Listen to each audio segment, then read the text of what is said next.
you also have to be paying attention to what they're saying, because a lot of times people are giving you very important cues, whether a face-to-face interview or over the phone. And the natural tendency is to try to think of what's my response when you're not really listening to the whole question. And a lot of times people will give you cues during that question basically of what they're looking for, and you've missed it because you're so nervous. Your mind is racing so much ahead that you're not focused on exactly, they call it active listening. You're not actively listening to what the person is saying. Has that ever tripped you up, or do you find that you're pretty good with that? I mean, I would like to think I'm pretty good. I mean, there's always room for improvement on it. Yeah, yeah. But yeah, it's one of those things where you really have to, you know, it's only going to be a 15-minute conversation probably. So you really have to, in that time window, just focus only on what they're saying. Yeah. So. Do you allow the interviewer to talk more than you? I have, you know, it's funny, I look back on my own career, and some of the jobs that I got were when I was doing hardly any talking. The hiring agent was doing all the talking. And people, like you said, they love to talk about themselves. And I let them.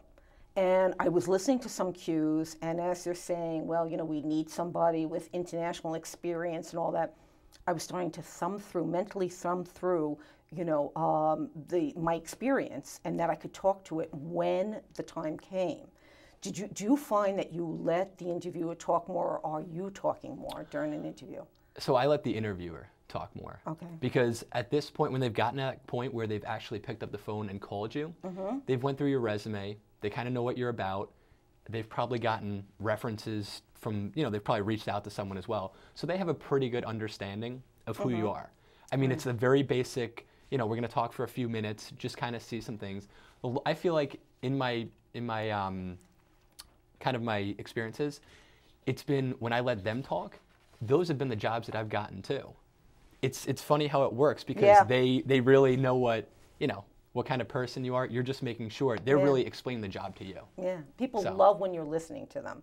And somehow, and even when you actively listen and you speak to them like, let me get this straight in my mind, just to make sure you're on the same page, they love being validated. They love being heard. And I don't think people realize that as much. And they put so much pressure on themselves to do all the talking instead of releasing some of that pressure and letting the interviewer or the hiring agent. And you're also not thinking clearly. When you're too focused and wrapped up in that, let them talk, listen to what they have to say, and you know. It makes you more confident, It makes you more confident, yeah. Absolutely, absolutely.